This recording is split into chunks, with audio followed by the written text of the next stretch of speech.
Secrets, Legends, Vile Spirits, and Malevolent Witches. If that sounds like a book you're interested in, come back after the intro.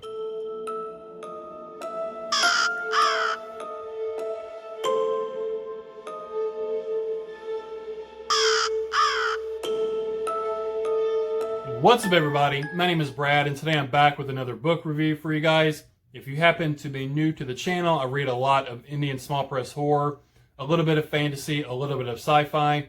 So if that sounds like something you are interested in, please consider hitting the subscribe button down below.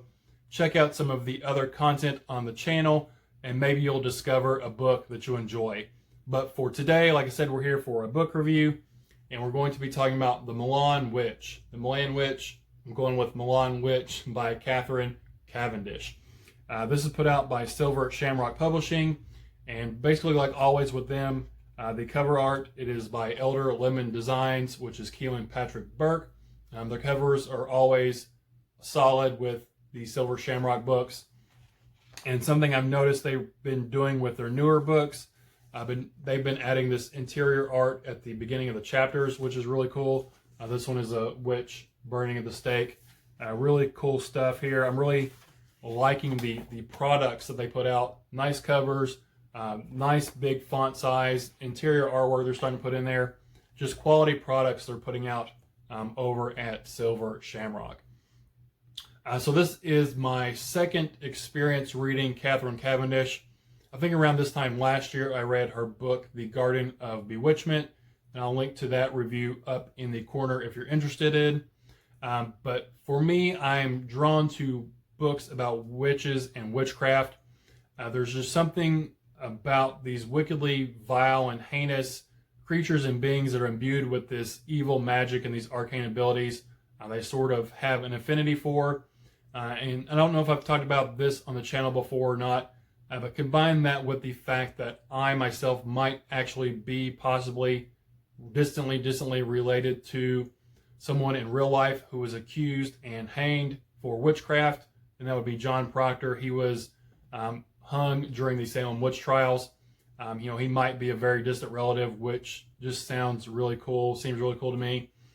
Combine all that together with the fact that I like witches, and there's just something about witches that sort of speaks to me. I just really like them. They're evil and creepy and have these magical abilities, but it's not super overt magic, potions and bubbling cauldrons and just all that sort of pulpy stuff I really like. And also maybe it runs in my blood. Maybe not really, but maybe so, I don't know. But anyway, getting sidetracked. For this one, the Malan Witch, we are following a woman named Robin Crow, and recently her husband has passed away from, I believe it was a brain tumor, and she is wanting to just sort of get away where she can grieve and deal with the emotions she has from losing her husband. So she is borrowing, she's going to go live in her sister's newly renovated cottage. This book takes place in the UK. The cottage is sort of isolated away from other people. It's sort of on this cliff face above the ocean. So out of the way where Robin can sort of be by herself and sort of work through her feelings of grief and despair after losing her husband, and sort of start anew, start fresh, if you will, just getting away from it all for a while and trying to collect her thoughts and whatnot. But this idyllic coastal cottage, there's more to it than seems on the surface. Weird things and strange things start to happen while Robin is in the house. There's sort of shadows, and things start to appear where they weren't before. Things start to move around in the house, and then there's this malevolent crow that lurks outside, just sort of, that seems to have a really keen interest in Robin. It's almost like it has a human-like intelligence to it. There's something sort of sinister about this crow that is sort of rubbing Robin the wrong way.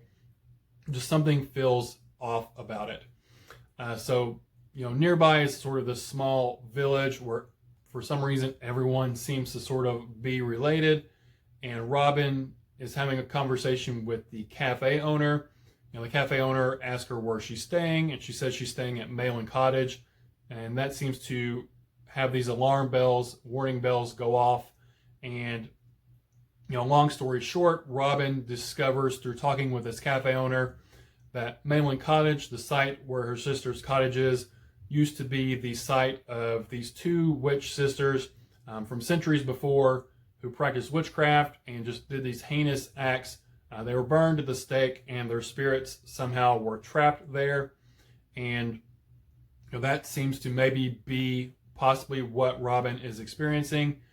So she sort of teams up with a few of the locals to sort of exorcise, get out these evil spirits of these witches, get them away, do away with them, so she can have this idyllic time in the cabin and not be, possessed or corrupted or whatnot by these evil witch spirits. So I really like the setting here in the Malan Witch. The majority of the book takes place in this small cottage, but some of it takes place in this sort of sleepy, neglected, sort of forgotten village, sort of hearkening back to the ways of old. I really like that. It feels like a small story, an isolated story, and that plays into sort of the atmosphere in the book.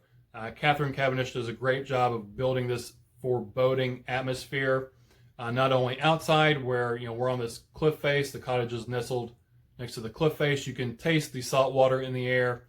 You can hear the waves crashing down below. But also in the house, you start to wonder, what might be lurking in the shadows, what might be creeping around the corner, what might be lurking beneath the bed. So she does a great job with the atmosphere and the building up of tension in the book. So all that said, unfortunately, I didn't connect with the story and characters as much as I was hoping to going into the book. Cavendish, she does provide us with some intense scenes just sort of boiling with witchcraft and magic. But at the end of the day, by the end of the book, I was left with this sort of feeling of I wanted more from it. I wanted more witch stuff. I wanted more magic and witchcraft and spells and potions and all that stuff. We did get some of that, but it was sort of few and far between, in my opinion, for a book titled The Malan Witch, which didn't get enough of the witchiness, I guess you'd say, in my opinion. The book, it is very fast-paced. It's only 111 pages. I sort of wish it was longer. I wish we had more time to sort of simmer and build these characters and this story and these legends that Catherine was going for here, the world building. It just was all sort of too quick for me. Robin, her believability in the witches, her coming to believe in witches, basically happened in one conversation. It was too quick, in my opinion. It sort of took me out of the story. I wasn't able to suspend my disbelief with how quick she came on board to believing that witches and witchcraft were real. There's another scene, and I'll be vague because I don't want to spoil anything, but there's two characters. They're looking for a woman, and they're told the woman is evil, and don't trust her, don't go near her, don't go seeking her out. A few pages later, they finally come in contact with the woman, and they just go along with her plan, do exactly what she wants them to do. They sort of don't second guess it at all. Don't really heed the advice they just received.